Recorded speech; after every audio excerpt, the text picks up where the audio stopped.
Welcome back, everybody, to Chris and Harry Unplugged. This is episode 3. I'm Harry. That's Chris. And we want to start off today's episode by apologizing just slightly because we were meant to post the podcast yesterday, but we're posting it today due to a variety of complications. But we're here. We have some great stories to talk about. A lot of things happened last week that have long-term implications well into the 2024 presidential election. So we're really excited to be here with you and talking about all this stuff. Yeah, and us being late is a one-time occurrence. This will not happen again. We apologize. We know consistency is key. So Mondays, 1 p.m. every week we will be here. Yeah. And I think we should just hop right into it. As always, we'll do emails at the end. Thank you to everyone who emailed. And let's hop right into it. Let's do it.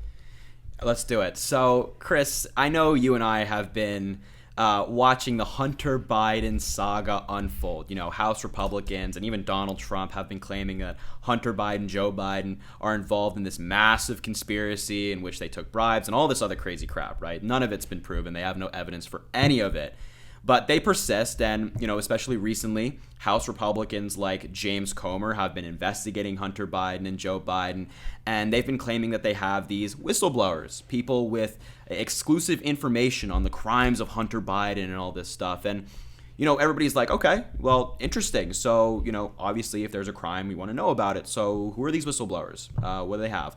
A lot of the time, the Republicans have come up with excuses as to why their whistleblowers never showed their face. One of them apparently died. Yeah. One of them they hadn't heard from in 3 years. But recently, just this week, one of their whistleblowers, who is meant to testify very soon, named Gal Luft, was indicted by the Department of Justice for 8 different counts, right? Read them off. Listen, okay. So some of the counts he was indicted for include being an unregistered foreign agent for China. He's a spy. They fell for a Chinese spy. He's a spy, right? They also have violating U.S. sanctions against Iran and making false statements to federal agents, among other crimes. Now, what's interesting about this guy is that he was originally detained by law enforcement officials in Cyprus in February, but then he fled after being freed on bond. I actually didn't know that last part. Yeah. What the hell? So they had a Chinese spy who was a fugitive as their massive Hunter Biden whistleblower. And if he's convicted, he faces up to 100 years in prison. Yeah, I mean, that's just I really think that this speaks to the broader issue, which is, one, anytime, you know, unlike the MAGA wing, like when Hunter Biden was indicted recently, all of us, like I posted a TikTok, you said, you know, there was no Democrat that was outraged. Everyone was like, yeah, I mean, if he did something wrong, he should be held accountable. He should be indicted because we're not in a cult. But it also speaks to the broader issue that, like, the Republican Party is so dishonest about things that it becomes hard to believe when they get up and they do these committee reports and they're like, yeah, we have these whistleblowers. We're like, do you really have these whistleblowers? And then something like this comes out and it's like, oh my God. Like, you're right? And I think, like, it speaks also broadly to the fact that people should be paying attention, regardless of if you like Joe Biden or you don't, that this Republican Party, specifically House Republicans, aren't doing anything to help the American people. You know, at the end of the day, we all agree that if someone breaks the law, they should be held accountable. But they are relentless about this shit. They are relentless.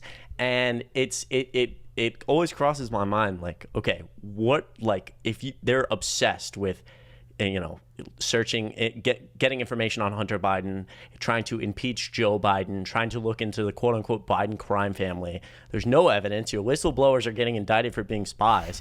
At some point, the American people have to look at this and be like, what the fuck are you doing to help us? What are the House Republicans bringing forward to help the American people? Because I really don't care about a Biden crime family that clearly doesn't exist. Right. And what's so funny about this situation is that James Comer, who, you know, has been in charge of a lot of these investigations, he's been the star for the Republicans of looking into Hunter Biden. The day before this guy was indicted in the United States, Comer described him as very reliable and the Democrats' worst nightmare. So they're bringing in Chinese spies to our country to try to get them to incriminate the current president of the United States, which is disgusting. And I think you made a great point, is that, looking at all this stuff, looking at the fact that one of their key whistleblowers was just indicted for being a spy for China, like, what are House Republicans actually doing for us? I mean, I don't see anything. They're not passing any policy. Democrat Jared Moskowitz, in a hearing today, just pointed out that Republicans have had 3 different hearings, day-long events dedicated to gas stoves. Yeah. But they've had 0 on gun violence. Wow. 0. That's powerful shit. Shit. And it's like, you don't even have to get into the nitty-gritty of how unbelievably ridiculous it is that Republicans care so much about, trying to find a connection that it's becoming apparently clear isn't there. So they're, using Chinese spies and lying to the American people over and over and over and over again. This guy's very reliable. We have evidence. No, you don't. But we could get into the nitty gritty of all that, but it's really just basic. Like, what are they doing to help the American people? Because none of this helps the American people. It just doesn't. Absolutely not. I mean, their Hunter Biden fiasco has been going on for years, and what's especially interesting is that a former Republican congressman who actually assisted the January 6th committee, but is now working with Hunter Biden's legal team, says that that team has evidence that a lot of the quote-unquote evidence Republicans have put forward about Hunter Biden or text messages involving Hunter Biden are fake. Like, they have the data on the computer. This guy's like a data analyst. All he does is ones and zeros all day. And this guy is making the claim like, yeah, we're not worried at all because we actually have data analytics. Data analytics. Proving that a lot of these text messages are fake, and all this evidence they're proposing is not true. See, dude, you're gonna have to really walk me through this, because the Hunter Biden story, I think, I don't know, I'm pretty new to this, trying to keep up with everything, I guess. I've always been invested, but not this heavily invested. Mm-hmm. So when you told me, I think I'm going to talk about some of the whistleblower story, I've got some stuff to learn here, because I know the basics, but I mean, some of the stuff you're saying right now is just even I haven't looked into it. That's wild. It's wild. Well, the thing about it is that the Hunter Biden laptop story and all this crap only makes its rounds in the Republican circles. So for someone like yourself who's focused on the actual issues, like you, Chris, are talking about real shit happening to real Americans every day. The Republicans are not doing that. I just happen to be someone who pays attention to what the next Republican conspiracy theory is. Right. And this is it. And it's going to totally backfire. I mean, they're going to try to continue this to 2024, but evidence after evidence is suggesting that it's all just ridiculous and political. Yeah, and I think I think I talked to you extensively in private about and this kind of relates to what a lot of people bring up, my quote on Tim Dillon saying, quote, Democrats are horrible at their jobs. They do a lot of shitty things, but I'll vote for them all the time, which I got a lot of shit for, obviously. Yeah. But I've explained taken out of context. Taken out of context. That's what I'm saying. So I've explained that quote further, which is I like Democrats. I think they have good policy, etc. But all Democrats can relate to that in certain aspects. They can be there's things that they do that's frustrating. For example, my top example is 2016. It's the most qualified presidential candidate in American history versus a guy who's never been in politics with 26 sexual assault allegations, a walking controversy. He can barely speak, and we lose because we didn't show up to Wisconsin. We didn't show up to Michigan, and some would say objectively that's not being great at your job. It was an easy win. Or this kind of the reason I mention this is because this is and maybe I'm just not in the loop enough. Maybe I just am too naive. But it seems obvious to me from a if I was working in the White House or working in the DNC, this right here, what you're talking about, should be a major push. In 2024, stuff like this, look at what Republicans are doing with all this stuff, and how much of it does it ask the people, how much of this helps you?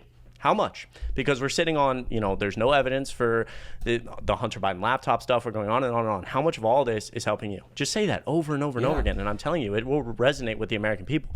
And I don't know. I feel like they haven't pushed as hard as they could with that, but. And look, but the difference is clear, right? So since Biden's last 2 years in office, from the 118th Congress until 2024, Democrats have actually worked to get stuff done. And in Biden's presidency, we passed the American Rescue Plan, the Bipartisan Infrastructure Deal, the Bipartisan Safer Communities Act, PACT Act, the CHIPS Act, all these amazing things that actually help the American people. And we're making these investments in crucial communities. Biden cut child poverty by 50%, and Republicans didn't renew the program that did that. What the fuck have Republicans done in that amount of time? We're cutting child poverty. Republicans are investigating Hunter Biden and using Chinese spies to do so. Yeah. Oh my God. It's like a new low is what it is. And that's why a lot of people I talk to, like, who really aren't super prevalent in social media, the only person I can think of is Joe Walsh, who's like this, like, staunch Republican, but very anti-Trump. Like, we could conversate like this, sort of, mostly with Joe Walsh, because he's just super anti-Trump, anti-MAGA. But I feel like when I talk to people like that, that's kind of the resounding, this party has reached like a new low. We've reached a new low. There's no elected Republicans seem to have no, what's the word? No morality, just go as low as possible. Let's just bring in spies. Fuck the American people. Let's just play political cultural war games over and over and over again, and try to stoke the fires. It's ridiculous. And all in the name of what? Donald Trump? Think about it. They're doing all this stuff. They are trying to incriminate the current president of the United States, our leader, the country's leader, who every American should want to succeed. They're trying to incriminate him using Chinese spies who's trafficking arms. Yeah. What the fuck? Yeah, it's crazy. It's crazy. I mean, anyway, but look, fact of the matter is, thus far, this Hunter Biden crap has gone nowhere. And Chris and I are always open to look at evidence. If there's something wrong, great, present it. But thus far, they're playing games with the American people. They're wasting taxpayer dollars. They're wasting hearing times. And they're giving platforms to people who do not deserve them in America, such as Chinese spies.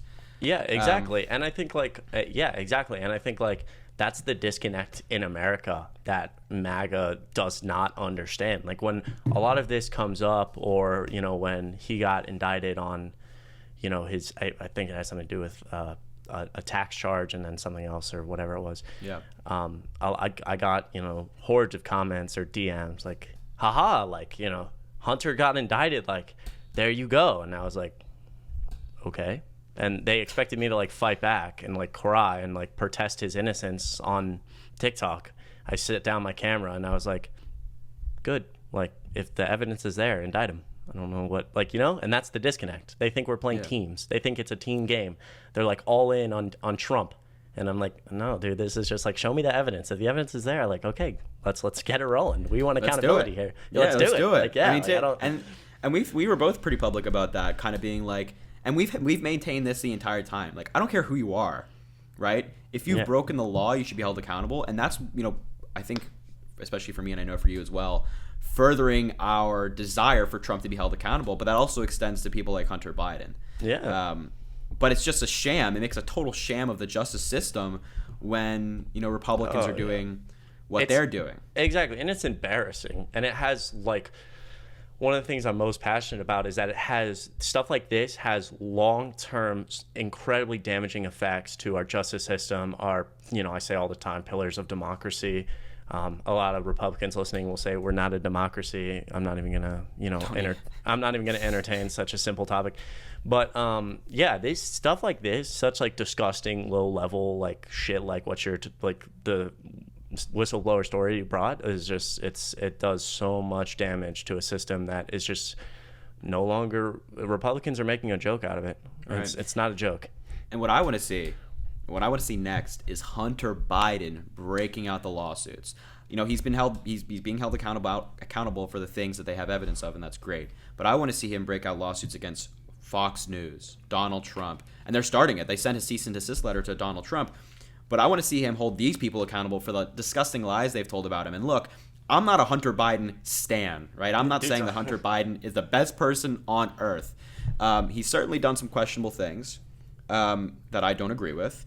But the fact of the matter is, these people are destroying him for things he didn't do. They're lying about him. So I would love to see Hunter Biden bring out some defamation lawsuits. Get them out. Bring it out. Let's see it happen. Yeah, but anyway. 100%.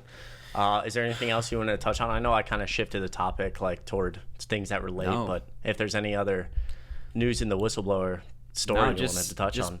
People should just know that so far the Republicans are frauds in this investigation. You're fraud.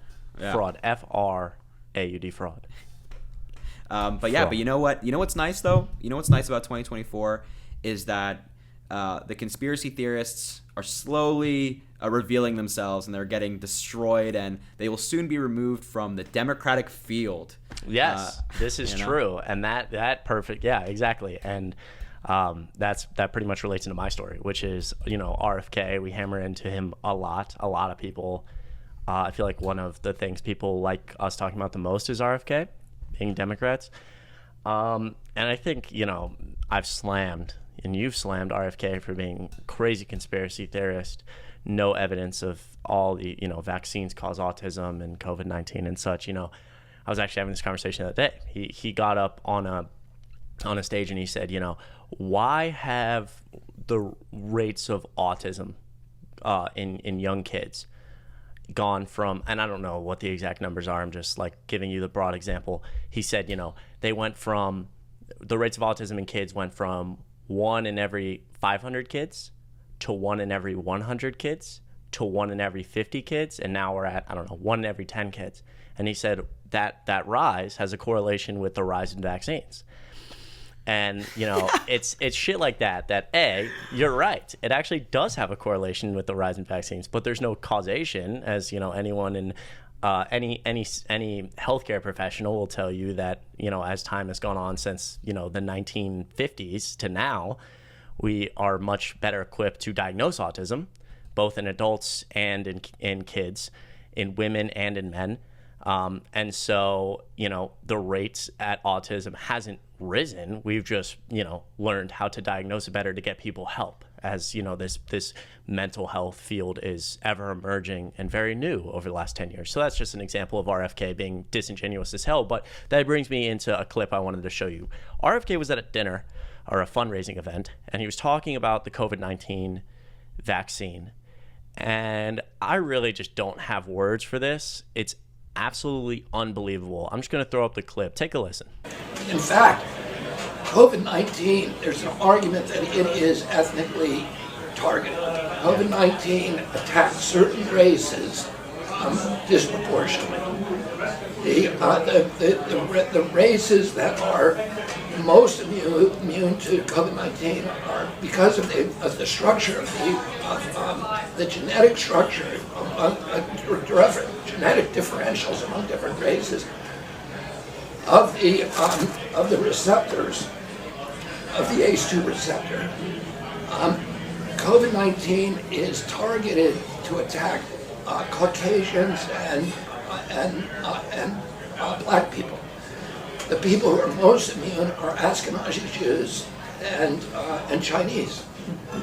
But we don't know whether it was deliberately targeted that or not. But there are papers out there that show the racial and ethnic differential impact to that. So that was this week, and I think that kind of brings in a whole new level of low for RFK, essentially, suggesting that COVID could be ethnically targeting certain races. Now, he did say that, I guess this really doesn't make it any better at all. But he said, we don't know whether it was deliberately targeted or not, but there are papers out there that show the racial or ethnic differential in impact. No, there's not. No, there's not. No, there's not. If you would like to provide one, that'd be fantastic. Oftentimes when RFK says things like this, he says, he always starts with this. There's plenty of research out there. I would like to be sitting in a room with him and say, where? Show it to me. Source, because that does not exist. You're just fucking bullshitting right now to do what? May, impact people's health decisions, etc. And this again furthers into the conspiracy theory nonsense, because it's actually interesting. He said, I think I'm looking at the exact quote, you just saw the video, but he said he's talking about how it's targeted to attack Caucasians and black people. Those who are most immune are Jewish people and Chinese people. it's interesting because, you know, we've seen this like rise in anti-Semitism, and a lot of people don't know that there is a rise, especially in anti-Semitism relating to the coronavirus, essentially blaming Jewish people for the emergence because they're trying to, you know, benefit monetarily, which is absolutely disgusting. But again, it relates to the fact that when I say that, most Republicans will say, well, then, you know, that's fucking bullshit. No one thinks that.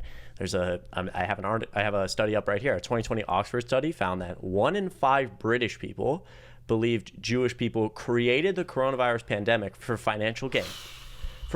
So that's, you know, 1 in 5 in Britain. You assume, you know, that's going to relate in other parts of the world, the United States, etc. And when you have a president of the United States, or I'm sorry, a candidate for president of the United States spitting this absolute fucking bullshit, again, I hammer it all the time, but it is so dangerous. Not just for the fact that, you know, people won't get vaccines because of, you know, maybe it causes autism. It doesn't. Or maybe it's ethnically targeting people. But obviously there's a broader issue there where you have, you're going into this just fucking racist,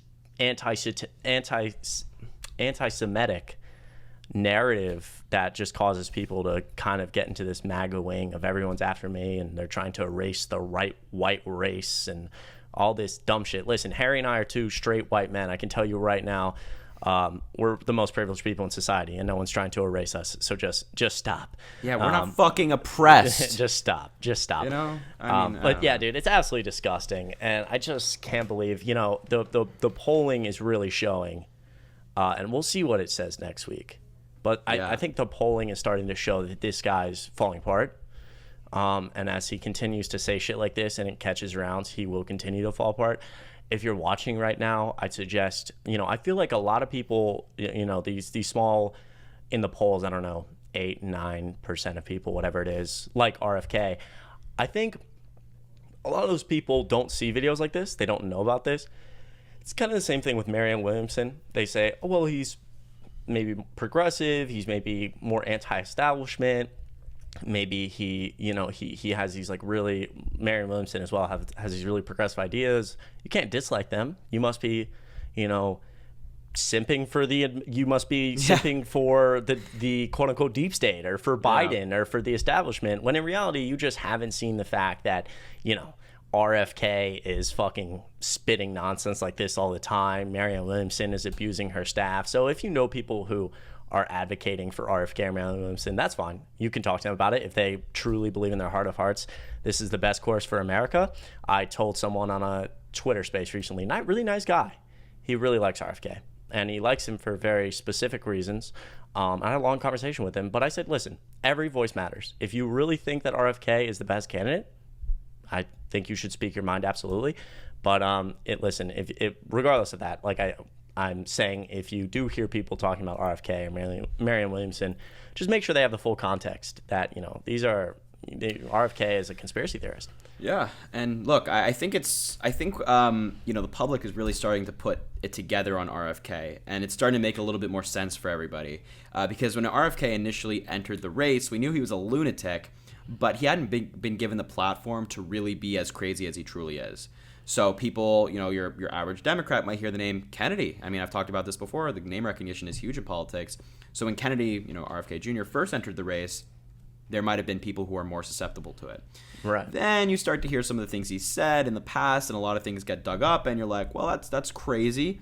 And then we heard, you know, that one of his super PACs that is helping to fund his campaign, backed by MAGA donors. Right. They helped people like Marjorie Taylor Greene, like Donald Trump, like Herschel Walker in Georgia. And you're starting to think, okay, so there's starting to be connections here between his conspiracy theorists and the people who are funding his campaign. Now we have him saying absurd things that COVID was specifically targeting certain races and sparing others. And then even going so far as to say, no, you know, this is just my idiotic opinion. No, he's not saying that. He's not being honest about it and saying, I'm just dumb and this is what I'm saying. No, he's saying like, oh, I actually have evidence for it and trying to give the theory credibility when of course there isn't any. Is no evidence. There's no evidence. It's just so dangerous. Yeah, it's dangerous. But like you said, I think the American people are hopefully putting it together. And I think that was shown also this week with some of the fundraising numbers that Oh, man. Joe Biden and RFK were able to put together in the Democratic field and the Republican field. Walk me through these numbers. Go ahead. Yeah, Let's hear 'em.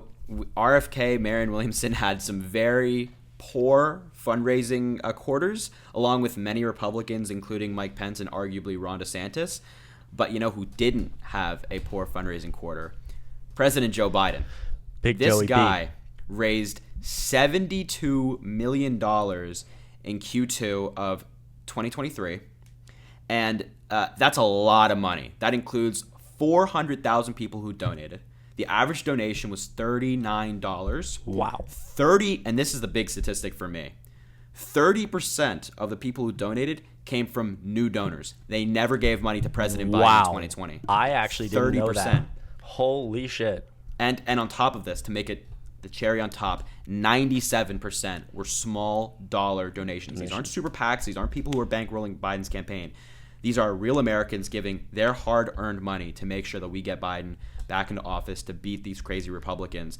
30% from new donors. And the really impressive thing, and I'm curious to hear what you have to say about this, the really impressive thing is that Joe Biden alone raised more money than Donald Trump, Ron DeSantis, Nikki Haley, Mike Pence, Tim Scott combined. Yeah. All of them combined. I mean, yeah, it's insanity. And I think it actually shows that there's probably, it's funny. I talked to Harry about this privately. I said, it's almost like, in 2016 and 17, we hear this we heard so much about this silent majority that the Trump base had. It's silent. No one wants to talk about it. No one wants to be canceled. So we're the silent majority. Well, all of a sudden Trump supporters and, DeSantis supporters and, the Republican wing has become very loud, very, very loud. And everyone seems to have forgotten that, there's a lot of Biden supporters out there, a lot of people who are watching closely who are saying, this guy has been really productive. Maybe, for an American out there, Eli Lilly, a major insulin producer, slashed insulin prices by 70% because of pressure from Joe Biden. There's Americans out there who aren't super interested in politics, not super loud in the room, but they say, wow, my, inflation's gone down 13 months in a row. I have a job again. My insulin is less expensive. I see that he's investing huge amounts of money into infrastructure. I care about climate change, and he's, done the most historic work on climate change.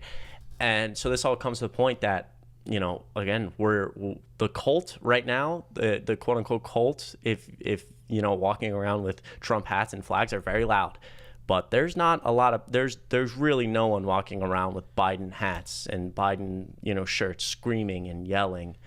And I think the fundraising numbers you just mentioned prove it. There's a lot of Americans out there who like what this guy's doing. And I think the most important thing and a possible explanation for these numbers is that when we look at the campaigns being run by Biden and and all the Republicans, like the front runners like Donald Trump, he's running on getting indicted. He's upset that he got indicted, and he says, right. Witch hunt, they're coming after me. Okay, no policy. He's not actually talking about things that affect real people. He's just talking about himself. Ron DeSantis is running on wokeness. He uses the word woke probably once in every 5 words. Yeah. He's running on banning books, on hating the LGBTQ plus community, vaccines, COVID, all that stuff. Nothing that is actually affecting people's lives and putting food on their table and things like that. So, and then you have like Nikki Haley and all the people down the list who are just, running awful campaigns, and they're kind of just trying to be Donald Trump 2.0 in a kind of more moderate way. So you're looking at that as a voter, and you're like, well, that sucks. And then you look at Joe Biden, and you're like, wow, okay, so wait, after the terrible Uvalde school shooting, he took action on gun violence in a bipartisan way, worked with Republicans. He looked at our infrastructure, something that Donald Trump talked about for 4 years, and actually did something about it. He restarted our economy, created 13 million jobs. Inflation's been going down for 13 months, at its lowest point in 2 years. He invested in veterans healthcare. He invested in chips, making the everything that in all of our devices, making it here in America, not in China. Wow. Those are actually really great things. So Joe Biden's running on real issues that affect real Americans. Republicans are running on wokeness. Yeah, exactly. And I think it further shows that the MAGA kind of extreme, like we're gonna run off, shit like wokeness, or run off, they're coming after me, so they're gonna come after you. It's kind of, I think, in my opinion, starting, although it's getting more extreme in certain ways, it's like dying down in certain ways, if that makes sense. Like, it's got this quick rise, it's getting extreme, which is super fucking scary, but it's also, people are just realizing, and I've heard this from former Trump supporters who say, at first I liked him because he wanted to, he seemed to, in my opinion, in their opinion, he cared about America.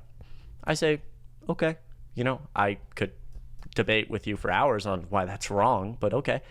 But what a lot of them I've heard, and this was, someone interviewed people at CPAC about this, they said, now this is just kind of seeming selfish to me. Like, a lot of this stuff is seeming selfish to me. Like, Trump doesn't really talk about me anymore. He just talks about how he wants me to vote for him so he can make sure the deep state doesn't indict him. He wants me to vote for him so they stop raiding his Mar-a-Lago house. He wants me to vote for him because he won the 2020 election.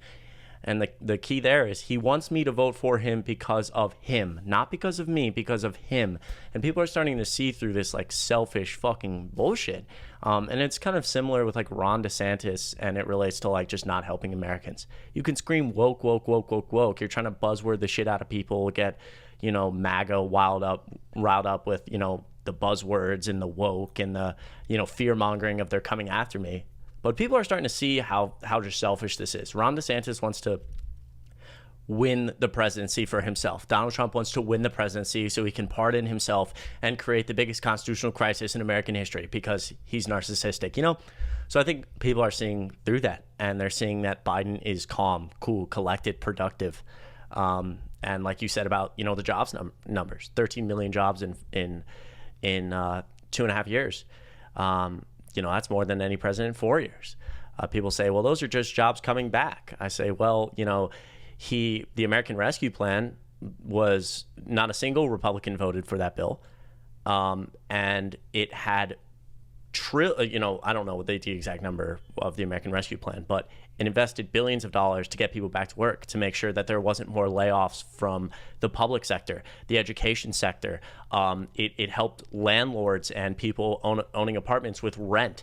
There's one more that I really like that's kind of, I'm trying to give just a couple points, but the point being, obviously there's a lot in that bill, that the policies that Joe Biden passed are the reason we now have an economy of 13 million new jobs. These are not just jobs, quote unquote, coming back. The money had to be invested, the work had to be put in for those jobs to come back and come back strong. And Republicans didn't want to invest that money. Right. So I think that's an important point. And sorry for fucking ranting. No, bro. Speak your truth, man. But look, and especially on the jobs thing, just to make a final point here about this stuff, is that, that I've heard that narrative a lot from Republicans. They're just like, oh, it's jobs coming back. Well, a couple things on that. Number one, Biden has created even more jobs than existed before the pandemic. So he's still creating jobs. But number two, 13 million jobs don't just come back like that. Right? Like, you actually need to fix the issues that are preventing these jobs from coming back to allow them to. And I think around when the American Rescue Plan was passed, Goldman Sachs and other big banks and big companies were doing economic projections based off of this massive bill versus without it. And Goldman Sachs and others predicted, more jobs, more wages going up, and all these terrific economic indicators because of the bill. Without it, we wouldn't be anywhere near 13 million jobs. Wouldn't be anywhere near it, right? We wouldn't even be recovered. And, President Biden and the Twitter account and the social media team, who does a lot of great work, put out a graph the other day that shows that in the G7, which is a lot of our allies and economically comparable countries, we have the lowest inflation rate out of all of them, and we have the strongest economic recovery. That's not by coincidence. That doesn't just happen. That is because Biden and because of the policies. Exactly. No, I think that's extremely well said, and I appreciate you bringing the sources to the table, because you're calculated. You're good. You're good at what you do, Harry. You too, buddy. You too. I'm trying to find I'm not gonna be able to find the numbers. I just wanted to find it, but that was talked about a lot. People don't remember is during 2008 and 2009, we had an economic comeback that it's now showing after looking back. We lost billions of dollars in potential surpluses from, or I guess surpluses is the wrong word. We lost billions of dollars in potential, I don't know. GDP growth? Yeah, growth. Thank you. Because we didn't invest more money, because the rescue plan that Obama passed didn't invest enough. And so that was very much at the top of the Biden administration's thought process in the American Rescue Plan. Is people are like, wow, this costs a lot of money. It's like, well, yeah, we learned once in 2008 that we actually should have invested more. So let's do it this time. And clearly it's working out. So yeah, and I think that was one of President Obama's somewhat regrets with the recovery. I think President Obama still had a great recovery from that catastrophic event. I mean, it was catastrophic for this country, and Obama guided us back. So thankful for that. But that was one of the big lessons he, and of course Biden being vice president, learned while being in office, is that when you're dealing with the economy, don't just, go low and hoping that it fixes itself. It's not. You can't just like turn around and look away and hopefully everything comes back. It's like, no. We have to actually invest in people, invest in their jobs, invest in their lives. And if we just go kind of half-assed, we're going to get a half-assed result. Exactly, which is why we're raging liberals, because the federal government should continue to spend tons of money. Yeah. It's very simple. It's very simple. It's so simple. But, anyway, these fundraising numbers are great. And I'm sorry, dude, I've been talking like 70% of the time. No, bro. Just cut me off whenever. Just talk. No, whenever. bro. You're always saying something very valuable in the conversation for sure. Wrong. Excuse me. Stop talking. But listen, I know we have another story to get to here, which aside from everything we talked about, I know when you and I watched this, we were blown away, along with many other Americans who saw this clip. So tell me about it. Absolutely stunned. Like, really. The funny thing is, not stunned. It's funny. It's like, when I saw this clip, I was stunned in a way, but very not stunned in another way. I was like, well, I could have predicted this. So I don't think it really needs any more context. This was Eli Crane on the House floor talking about African-American service members. Take a look. My amendment has nothing to do with whether or not colored people or black people or anybody can serve, okay? It has nothing to do with color Mr. of your Speaker. skin. Right. So, I don't What really, the fuck? Yeah. Thank you. I don't really know.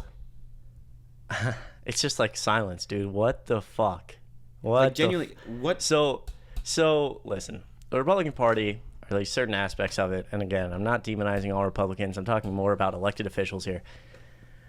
They're saying the quiet part out loud at this point. As someone I really like on TikTok said, that's Eli. That's something you're supposed to say in private, buddy. You usually say that behind the closed doors with all your GOP friends, but you forgot that you're, talking in front of Congress, because a lot of people, we see that. We see that, the Republican Party is elected Republican officials are racist, and they, people say, well, point to the example, point to the exact example. Here's your exact example. I mean, that is fucking unbelievable. And obviously, most elected Republican officials are not. Again, I'm not trying to demonize them all and say they're all racist or whatever. But regardless, that's not the point. The point is, this clip is just the most absolutely disgusting thing. And I think it shows that we still have a lot of work to do when it comes to racial issues. I think it further points to the fact that systemic racism, although obviously this particular clip doesn't show systemic racism, it shows that elected officials still have this mindset, and that plays into policy, it plays into how you treat people, it plays into everything. And I think that right there is enough logical proof for me that systemic racism is a huge issue. And I don't really think I need to dive into why that term that he used isn't acceptable. I know there was a lot of kickback from MAGA, which is ridiculous to me, because I really thought with this one, I was like, okay, once this blows up and people see this, MAGA and Republicans are going to say that was wrong. Nope. They defended it tooth and nail. And they said, well, that's not a bad term to use. It's not a bad term to use. I don't even need to address that.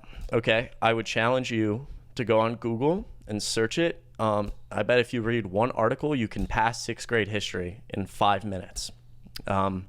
Maybe I went to a woke elementary school and they taught me these things and I was indoctrinated. But as far as I'm aware, this is very basic U.S. history on why that term is incredibly wrong and should never be used. Yeah, I mean, it was very stunning. This is not like a kid who doesn't know the meaning of what he's saying and made a mistake and said something stupid, right? It's not like that. Even though that's still, people should be held accountable for what they say. This is an elected member of our government who knows this stuff, who was, I hope, paying attention to American history class when he was in middle school or whatever, and realize like how offensive a term like that is. So like, when I grew up in Ireland, so I wasn't aware of these things. And then, once you start getting in politics, when I was like 17, 16, I started reading about this stuff and it's like, holy shit, like these are not just, and I really have to stress this, is like this term that the guy used as to refer to African-American service members is not just something simple. It's not just a simple mistake made by a full-grown adult who's an elected member of our government. That it almost seems a little bit deliberate to me that he referred to it as that. It's not just a mistake. And as you said, we don't even have to explain why it's hurtful, why it's disgusting, why you should never be using phrases like that. Why do you? Go ahead. Sorry. No, go ahead. What are you gonna say? No. What were you gonna say? I was just gonna say it's just like, again, you're an elected member of government. You should know better at this point. Yeah. Why do you say it was deliberate? I think that when you're however old he is, when you're a grown adult, you want to be an elected member of government, and he is an elected member of government, and he has prepared speeches beforehand. Like he does not just making this up on the go. He has a prepared speech. He knows what he wants to say. You should know better, and I bet he did know better. It's not rocket science. This is something that's widely known. You're 100% right. Yeah, you're 100% right. It just seems like he knew that phrase is hurtful and he wanted a reaction. Yeah. I mean, actually, I think that's a really good point. Like, he definitely, there's no way he didn't know that phrase is totally unacceptable, and he did it anyway. Yeah. Again, like as I said, like this is not just an ignorant kid. This is not somebody who said something accidentally and didn't know the history of what they were saying or anything like that. This is not someone who has a lack of information available to them about America. This is an elected member of our government, right? Right. It's the most information available. He has the most information The literal available. most information. Yeah. So anyway. Unbelievable. Absolutely. Just unreal. Yeah. I mean, really, disgusting. And I think there was another, I don't want to dive too long into this one, but I think there's another, who was it?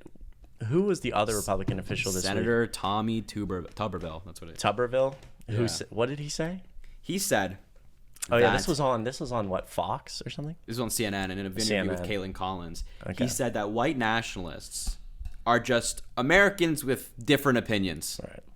What are those opinions, Tommy? That's just dude. What are they? What are those different opinions? Oh my God! It's just the lack of the ability for the Republican Party to denounce white supremacy is absolutely disgusting, and it's because maybe Tommy's a racist. Maybe I don't know what. It seems to me the most likely option is that he knows that these people are voting for him, so he's not gonna denounce them. But I mean the it's unreal to me that Republicans continue to, every single time they're asked about this, eventually Trump, denounced white supremacy eventually. But when he's first asked about it on a stage, it's this, avoid, or they have difference of opinions. It's just fucking disgusting. It is really. And gross. yeah, the Republican Party is just showing. I was upset. I might be too nice. I might not like to be mean to people, but this just to me is just flat out the Republican Party showing. What a lot of us have already known. They're saying the quiet part out loud, and they're doing so more and more often. Whether it be, racism, homophobia, just general bigotry, they're just saying it loud and proud, whether it be on air or in Congress or whatever it may be. It's really gross. It's gross. Really, really gross. It's gross. All right. Well, with that being said, I think we should get into our two segments for today. What do you think? I like the sound of that, my man. Let's like the do sound it. of that. Let's do it. If you're still listening right now, I just want you to know I love you very much and I appreciate you. Yeah, appreciate you guys. And yeah, let's get into our segment. So, you want me to go first, or you want to go first? Yeah, go for it. So, I just wanted to quickly talk about this. This isn't super, prevalent. It is prevalent, but I'm saying like in a day-to-day news cycle may not be prevalent. But I wanted to touch on two things. There's a bill passed in Florida very recently, signed by Governor DeSantis, essentially outlining what is not acceptable to talk about before 6th grade. And one of those things that was in this bill was that you're not allowed to talk about menstruation in a classroom before 6th grade. There's a lot of other stuff in this bill. And it was titled the Don't Say Period bill. First of all, I don't think it really didn't get much news coverage at all. Disgusting. Absolutely disgusting. I'm a huge advocate for, abortion rights and how, this whole end wokeness thing is really damaging to people. But do you know how many young women get their period before 6th grade? I do not. The answer is a lot. The answer is a lot, like a lot. And more as time goes on, women are starting puberty earlier. I think, the age is between 9 and 11 or something like that. Wow. And so a lot of girls get their period before 6th grade. And I just can't imagine being a girl in a classroom in Florida. You have no idea. I mean, dude, this just fucks with me, man. I really hate this. Like, I don't know why this particular subject gets to me so fucking badly, but I just can't fucking imagine. You're a young kid in a classroom in Florida, and you're in 5th grade, and something's happening to your body that you don't understand. You don't understand what's happening. You're scared. You're probably scared as fuck. You're super terrified. You're like, Yeah. what is going on? Am I gonna die?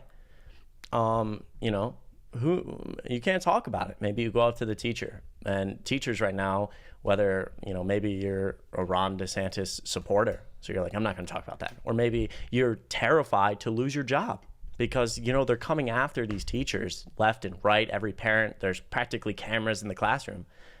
So a teacher doesn't want to lose her job. She's already paycheck to paycheck. And this poor fucking kid, maybe they have a bad home life. And you're put in a situation all of a sudden where it's absolutely heartbreaking to think about what potentially kids would have to go through because of something like this. And it's it's sad and it's damaging. And I think it kind of further relates to the second thing I wanted to talk about. I'm not sure that these two things relates, super well, but they're just two things I wanted to talk about. Because that was recently in Florida. That was within the last 2 weeks. And I was reading some stories this week about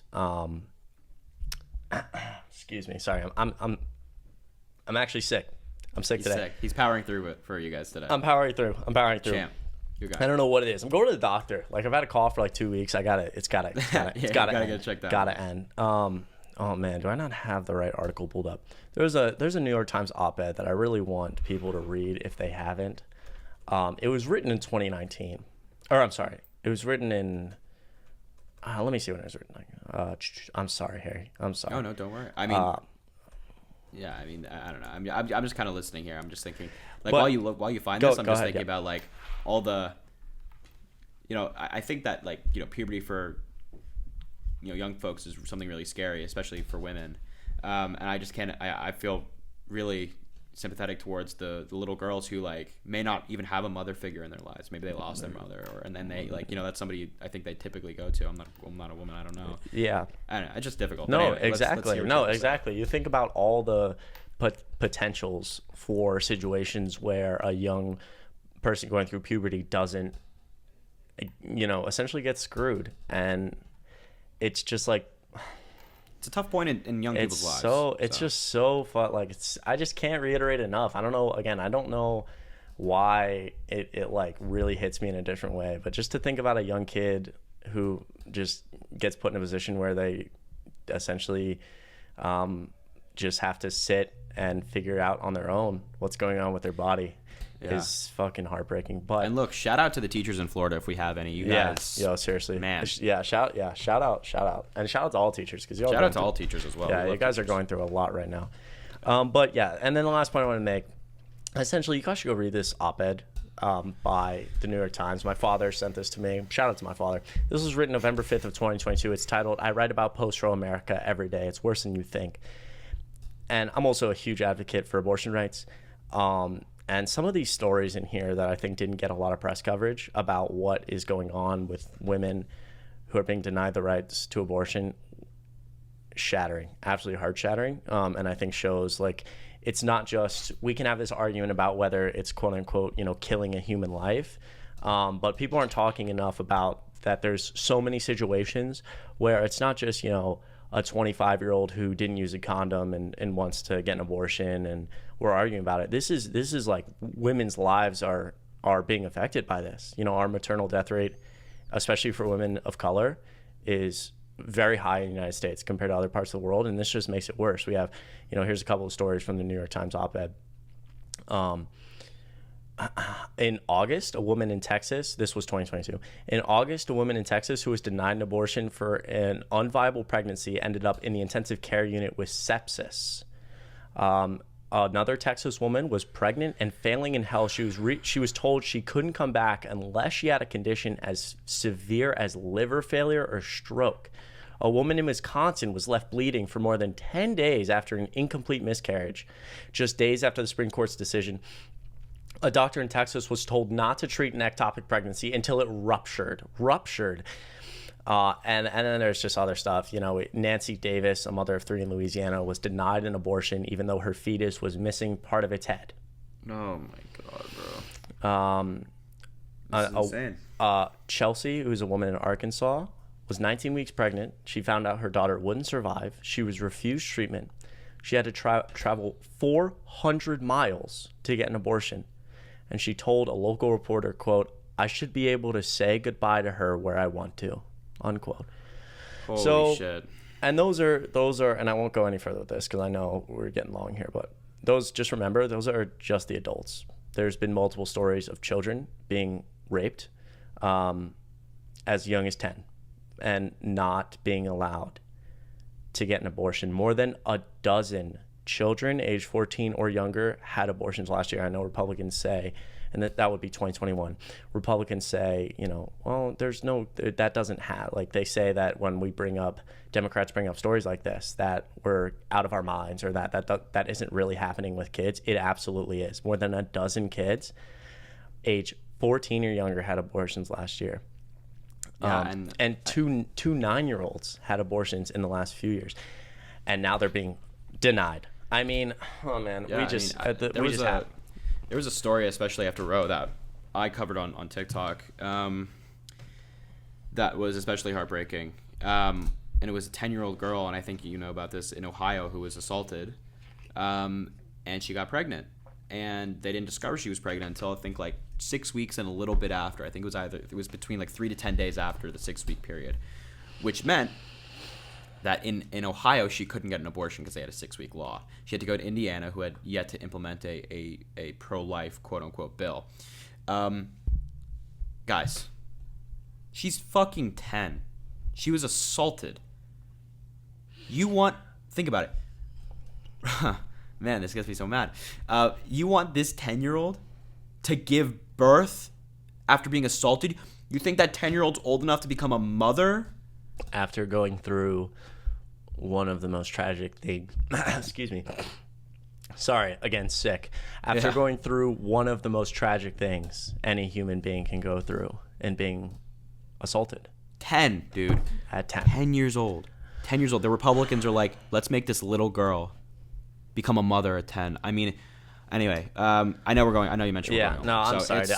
I'm honestly kind of just like worked up to silence right now. Like I just want to like sit and be like, what is wrong? We gotta watch our words, because when we talk about this shit privately, we're a lot more animated. Right, exactly. But regardless, please, you guys should read the New York Opinion.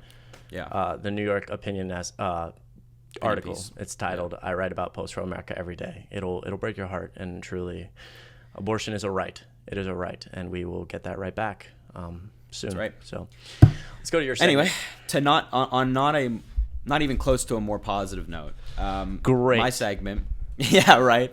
My segment, and the final thing we're going to be discussing today was a video that actually happened today. So it's Tuesday now. In Congress today, Lauren Boebert was approached by two activists who had a pin in their hand, which was honoring Maite Rodriguez, who was murdered in the Uvalde school shooting. And the pin was of the green Converse she had on her feet. Now, the reason the green Converse is so significant is because her body was so badly damaged that was the way they identified her, right? They couldn't just look at her face and be like, oh, that's Maite. No, they had to go off her shoes. So they gave this pin honoring Maite to Lauren Boebert, and they said, you know, we want you to remember her and take this into account when you're legislating, because you have the power to change and make sure that something like this never happens ever again. And what Lauren Boebert did next was she walked away from the people and she threw the pin in a trash can. And when I saw that video, I mean, again, my stomach started to churn. I feel very frustrated and angry at that, because she threw it away in front of these people who are trying to make a difference. This girl was murdered. She was murdered in her school by a lunatic wielding AR-15s. And while trying to honor this little girl and handing out pins to remember her and remember her memory, no, the Republicans like Lauren Boebert don't want to do that. They'd rather just throw the pin away and forget about it and not have to, because it doesn't affect her. You know, she doesn't really care. And so that's sickening to me. It's very frustrating. Yeah. And I think, again, this is like a lot of the reason people make fun of me on the internet for being so animated. On a lot of my videos, I yell. This is the type of shit. This is the type of shit where you just look, and it's so funny, and I this is such a crucial point to this. It's like Republicans have no idea what's coming. They have no idea. Oh because yeah, yes. You know what I mean? Yes. Like you are so incredibly. We are watching. Yeah, Republicans are so incredibly. What's the word here? Ignorant. Naive, ignorant, not in tune to the fact that 2024 is going to be so fucking ugly. 2024 will be ugly for them. It'll be ugly. That video is blowing up right now. And I promise you that your average American, whether you're Gen Z, whether you're a millennial, whether you're a boomer, whoever you are, I think anybody, any side of the aisle, can look at that video and think, what the fuck are you doing? What's wrong with you? Yeah. And if you don't think that people who've been impacted by gun violence or people who really care about gun violence are not paying attention and they're not going to use their vote, you're dead wrong. And I don't know. I don't want to. Yeah, no, I think you're absolutely right. You're dead wrong. And I think, you can. I think that there is so many Americans right now who are fed up with this. They're tired of this. Gen Z is tired of this, and they're gonna make their voices heard as this 2024 election starts to gear up. But what an absolutely disgusting thing to do by Lauren Boebert, man. Yeah, and that's pretty much it. I mean, I won't drone on too long because it's very frustrating. Yeah. Well, listen. Again, if you guys are here, thank you so much for listening. I know last 20 minutes ago, or for me at least, the last 20 minutes or so have been kind of intense. But yeah, we're just trying to highlight that the Republican Party, man, it's just brutal. It's brutal. Yep, but in 2024, make your voices heard. Go vote. Harry and I will be at the polls. We'll get it done. Listen, if you're listening right now, I'm looking the camera in the eyes. We'll get it done in 2024. I promise. We're going to get it done in 2024. And yeah, that would take us to an hour. That is pretty much the end of our show. I'm going to read off. We didn't get too many emails since last week, so I'm going to read off one of our emails here. I will put it up on the screen. I want to say that you can email anytime at questions@cmhsunplugged.com. Again, questions@cmhsunplugged.com. If you have a question, if it doesn't have to, it can be politically related, something you want us to talk about. It can be something about us, about our lives, about things we go through. It could be maybe you want to come on the show. It could be anything. You could just reach out to say hi. We love you all. So yeah, if you guys want to reach out, like I said, you can go in the comment section and find the email there, and feel free to email us. So today's email is going to be from Joe, my buddy Joe. Shout out Joe for emailing. I appreciate you a lot. He says this: ex-conservative here, just found your show. It's a breath of fresh air to see two intelligent young bloods willing to take the heat for telling the truth in a time of constant conspiracies and endless gaslighting. Facts and science, it's important. The angry Christian conservatives, not all of them, who hurl their hatred at you are just exposing themselves as charlatans and further ruining the GOP brand. That's why I ditched the party. That and Trump. I refuse to follow someone who lies, degrades, and manipulates without regard for anybody but himself. You guys are leaders of your generation. The fact that you're getting the haters to watch your show in mass is amazing. That means you're doing it right. Would it be possible for you guys to do a segment regarding Trump's isolationist agenda, i.e. leaving NATO, not funding Ukraine, leaving Paris Climate Accord, etc., and why these ideals are un-American? Thanks again for the excellent work. Peace, Josh. Josh, what an email, man. I appreciate you a lot. Thank you so much for taking the time to email and tuning into the show. Like, seriously, I can't explain to you how much that means to me. And shout out I really like talking to ex-conservatives because I think it highlights an important piece of Americans that aren't, are kind of in this weird situation. You may not be a Democrat. You may disagree with a lot of what we say, but you just can't stand the fact that the Republican Party, like Harry and I said earlier, has gone so low, has gone to this Trumpism, discussing this. So just, so much respect to you. Yeah. Shout out to you. And I was actually on a Twitter space recently. Harry and I do Twitter spaces and TikTok lives where we talk about a lot of stuff. You can check us out on social media. I'll leave the links in the bio if you're on YouTube. If not, it's Chris D. Mowry and Harry J. Sisson on Twitter.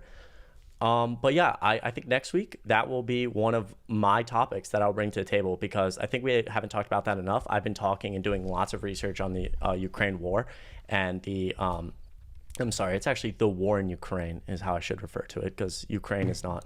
That's right. It's not starting a war. But I would absolutely love to talk about that, and I think it's something that I will bring to the table next week on all of that stuff and the isolationist agenda because I think it's important to talk about. And I know there's so much going on in politics right now, but the fact that a lot of MAGA people don't want to fund NATO or don't want to fund Ukraine or leave NATO. I've talked extensively about how dangerous that is and how we're in a much better global situation with the war in Ukraine under Joe Biden. So I really appreciate you, Joe. And yeah, that'll be my segment next week because of you. I appreciate you a lot. Shout out you, man. Appreciate that. Appreciate shout the out email. Joe. Again, thank you guys so much for tuning in. All right. Yeah, thank you. I think that'll do it. Harry, any final parting words? I love all of you. Thank you so much. Yeah, I love all of you guys. Thank you so much. We'll be back here, I promise, next week, Monday, 1 p.m. sharp. You can check us out on all platforms: Spotify, Apple Podcast, YouTube, Google Podcast, Pandora, iHeartRadio. We are everywhere. We also post individual content to our TikToks and Twitter. We're really trying new stuff out, some longer form content, some shorter form content, trying to just kind of mix it all in, see what we like, see what we don't. So yeah, I appreciate you all, and we'll see you next week. All right? All right, bye. Peace, guys.